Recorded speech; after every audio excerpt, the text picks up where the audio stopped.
Isa lamang po ang sasabihin ko sa inyo.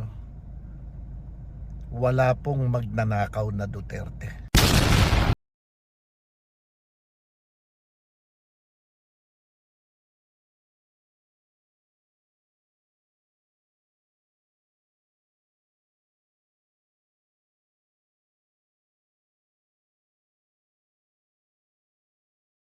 Pepe, lakas tama mo ha. So anong tawag mo sa pinagagagawa ng mga Duterte? Nang hiram lang?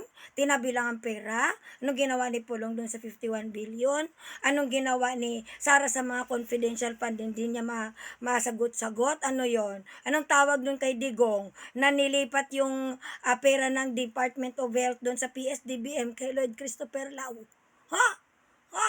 Hiniram lang? Hiniram lang? Lu, tapos tama mo ha. Oh, sabihin mo kay Sara, sumagot sa mga tanong para hindi siya tawaging magnanakaw.